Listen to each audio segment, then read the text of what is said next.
Ele é filiado ao Partido dos Trabalhadores desde 1995, está em seu primeiro mandato e tem sua história política intimamente ligada ao distrito de São Silvestre. Eu estou falando do vereador Arildo Batista, que está aqui conosco para este segundo espaço parlamentar dessa 16ª legislatura. Arildo, muito obrigado por aceitar o convite do nosso programa, estar aqui presente conosco hoje, começando a nossa série, nossos primeiros 13 programas sobre os 13 vereadores, nos quais a população vai conhecer um pouco mais sobre os vereadores da casa, seus projetos, os ideais e aquilo que vocês almejam aqui para este mandato. Arildo, começando a nossa série de perguntas, rapidamente, eu gostaria que você falasse um pouco das suas origens. Além de ser um vereador do bairro do São Silvestre, muito bem votado no bairro do São Silvestre, você também tem praticamente toda a sua história de vida ligada à comunidade, não é isso?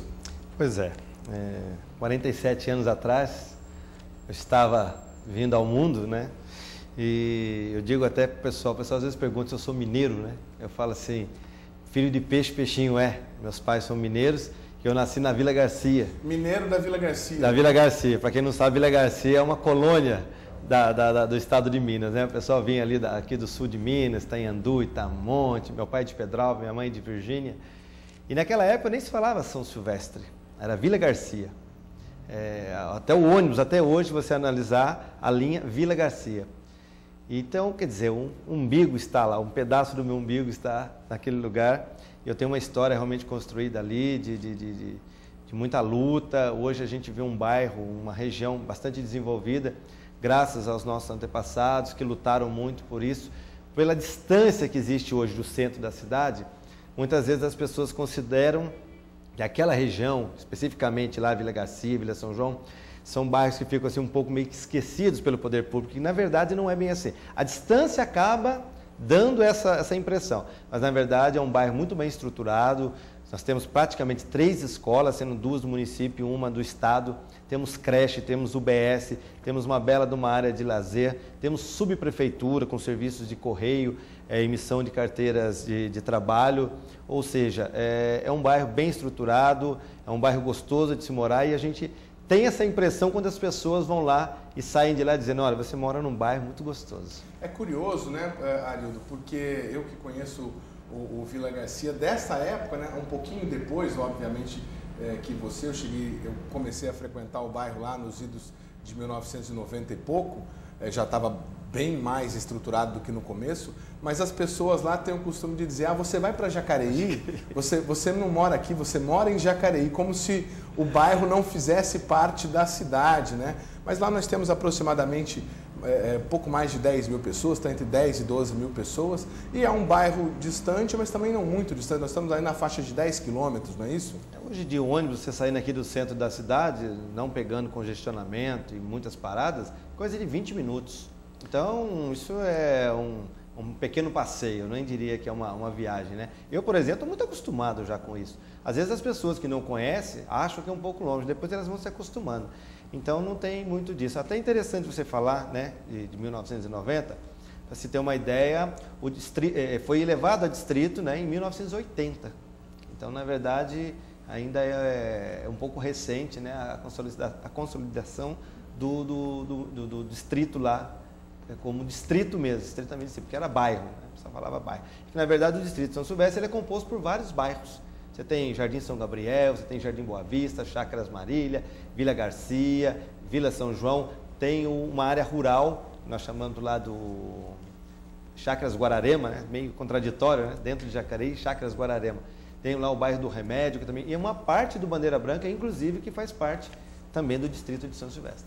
Para quem não conhece, nunca teve a oportunidade de ir para lá, o Vila Garcia que nós estamos falando são aqueles bairros, o distrito de São Silvestre, melhor dizendo, que integra o Vila Garcia, são aqueles bairros que ficam na SP66, sentido Guararema, né?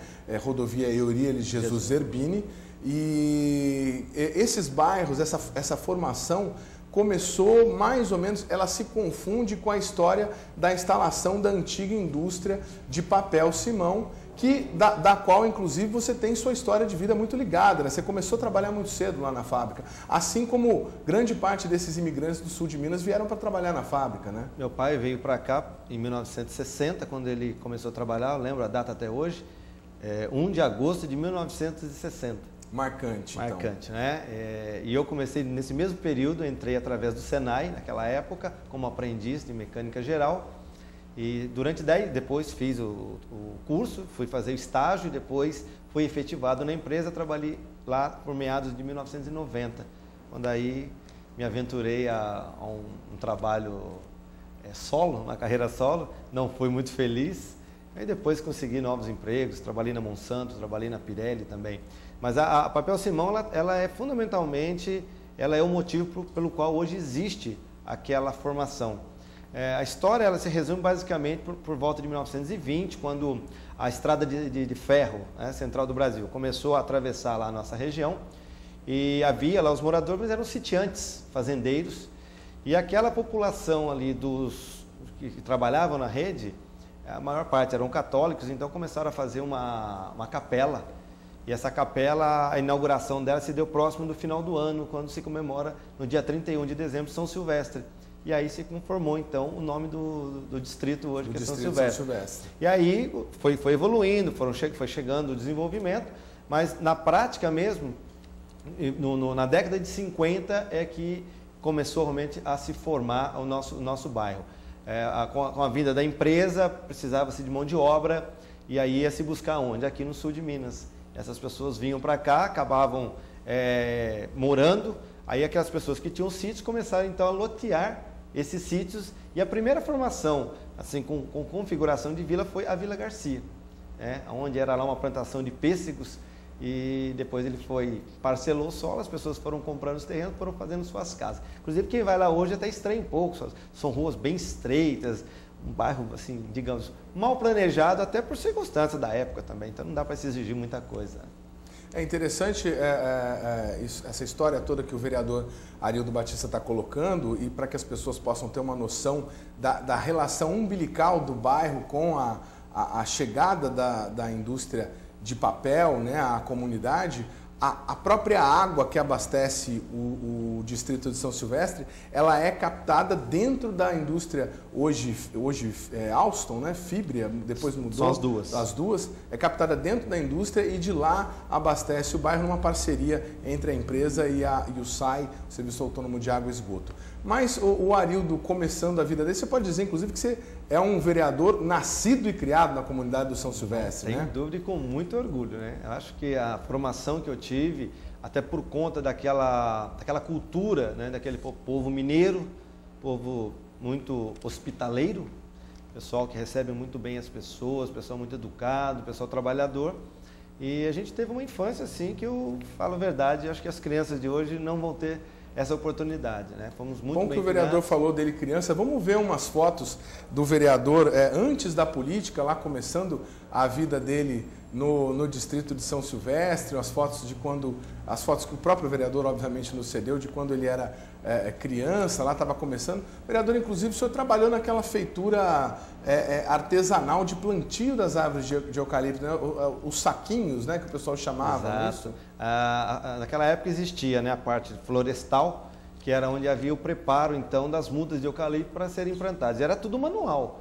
Então a gente trabalhava lá, era uma área, você vinha os montes de terra, aquela terra vermelha, e a gente enchia uns saquinhos, compunha assim, vários saquinhos, eram em torno de 50, 60 saquinhos que iam numa caixa, tipo essas caixas de fruta.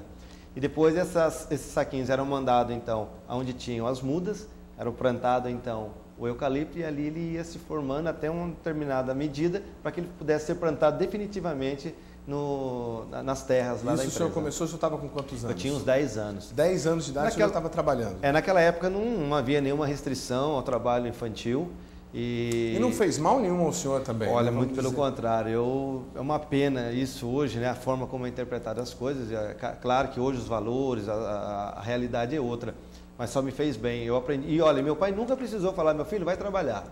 Aquilo tudo era voluntário. Meu irmão mais velho trabalhava, tinha o dinheirinho dele, aquilo nos atraía, né? A gente queria chupar um picolé, queria porque tempo a gente não tinha cinema, aquelas coisas, nada, né? O cinema era lá, inclusive, era gratuito pra gente lá. Mas assim, era para comer um doce mesmo, era mais para comer. Para ir para as festas de São João lá da Sim, né? Da igreja, comer lá um cachorro quente, aquelas coisas, um churrasquinho. Então era gostoso, era um dinheiro pequeno, mas pelo menos já não precisava depender muito do pai. E isso foi muito bom, eu acredito que isso fez com que a gente valorizasse muito o trabalho. Vamos lembrar um pouquinho de tudo isso, ver as fotos que o vereador trouxe para a gente? Está lá o vereador ainda criança. Isso aí é mais ou menos que ano, vereador? Eu tinha 1 ano e alguma coisa. 1 ano e alguma coisa. Está ali o vereador na varanda da minha casa. Na varanda da casa dele, com pijaminha amarelo. Vamos passando mais fotos. Aí já, né, acho que dentro da indústria, a gente observa ali ao chão o cavaco de madeira, né? Ali a gente está debaixo dos digestores, é onde fazia o cozimento da madeira. Você se lembra, vereador, quem são esses outros dois? Que estão está do meu lado esquerdo, né? É o Sidão, né? Mecânico. E, infelizmente, o que está do meu lado direito é o meu, né, o saudoso Nivaldo Teodolino. Já não está mais entre a gente. Não, já. Vamos passando, vamos seguindo, ver mais fotos. Aí uma foto em preto e branco, interessante. Essa foto é da onde, vereador? Esse era um projeto que a empresa lançou em 1985, chamava PQS, Programa de Qualidade Simão. Foi feito um recrutamento interno para que tirassem pessoas para fazer a condução desse projeto. Esse projeto, na verdade, inseria a qualidade, começava a se falar na ISO 9000, alguma coisa assim. Então ensinava as pessoas a como trabalhar com qualidade, valorizar a qualidade no produto. Então eram cursos, eram formações muito interessantes, eram baseado no famoso Círculo de Controle de Qualidade. Isso veio lá do Japão pós-guerra, depois passou para os Estados Unidos e isso chegou no Brasil então por volta de 1970, alguma coisa na Embraer. E aí na Papel Simão por volta de 1985. E nós fomos selecionados, foi feito todo um trabalho, dinâmica de grupo, era uma novidade naquela época. E as pessoas que se destacaram foram, então, receberam essa promoção para fazer esse trabalho com as pessoas. Era muito interessante, ali a gente começou a pegar um pouco desse tique de professor da gente. Vamos ver um pouquinho mais de fotos. Está lá o vereador ainda nas linhas de produção, imagino que ali... deve ser uma área da Pirelli. Já em outra empresa. Já, ali era Solac, né, Sociedade Laminadora de Cobre, que era praticamente da Pirelli. Era uma fábrica onde se fazia fundição e laminação do cobre para fazer os cabos condutores. Tem uma data ali, 1987, é isso mesmo. Exato, ali né? eu estou junto com meu amigo Mauro, mecânico, meu chefe, Felipe, que é de Cunha. E nós estávamos também começando um programa que chamava o programa 5S. Uma novidade naquela época. Uma cultura japonesa, onde se colocava as questões de limpeza, organização, dentro do sistema produtivo. 5S, para quem não sabe, eu não me lembro bem, tinha umas palavras em japonês, seiton, seiri, alguma coisa. Lembro. Não vou me lembrar também, mas cada uma delas significava alguma coisa dentro do ambiente organizacional. Exatamente. E isso foi mais ou menos uma febre dentro das indústrias, ali no final da década de 80, no começo de 90, que era um dos passos para se obter uma certificação de ISO 9000, né, essas documentações. Era um pré-requisito. Era um pré-requisito, exatamente. Isso ajudava, né, na formação do produto final. Então, eram rótulos, mas que dentro do sistema a gente verificava que era muito positivo. Era, por exemplo, o grampeador tinha um lugar certo para ficar, né? Então não podiam ter vários, todas as mesas com grampeador, não. Organização. Aí tinha um grampeador no departamento com o lugarzinho dele lá certinho, tinha uma etiqueta, e aí os próprios funcionários se organizavam para fazer vistorias, auditorias internas de como os departamentos estavam funcionando. Essa foi um modelo de gestão que foi amplamente utilizado aí nas indústrias brasileiras ao final da década de 80, começo da década de 90. E isso trouxe para o senhor hoje, o senhor olhando essa sua experiência empresarial, melhor dizendo, industrial, isso trouxe alguma coisa de positivo para a vida do senhor hoje? Eu acho que tudo, porque a gente quando trabalha numa indústria, a gente tem umas regras e a gente, como se diz, né, é meio que vigiado no sentido positivo. Você tem toda aquela rotina de trabalho e essas informações, esse aprendizado que vem principalmente de culturas aí orientais e mesmo americanas, isso traz para a gente um background muito, muito grande mesmo. É um aprendizado que você leva para a sua vida, para a sua casa. E hoje eu já estou praticamente há 12 anos trabalhando no meio público e muito disso eu apliquei. Quando fui subprefeito lá em São Silvestre, por exemplo, a gente percebia que não existia uma organização. Então a gente chegou lá e começou a implantar um pouco daquele conhecimento que a gente adquiriu nesses praticamente 20 anos que eu trabalhei na iniciativa privada. Legal. Falamos aqui nesse primeiro bloco com o vereador Arildo Batista sobre um pouco da história dele. Já, depois do intervalo, a gente continua essa conversa e você vai saber um pouco mais sobre a história desse nosso parlamentar. Programa Espaço Parlamentar volta já.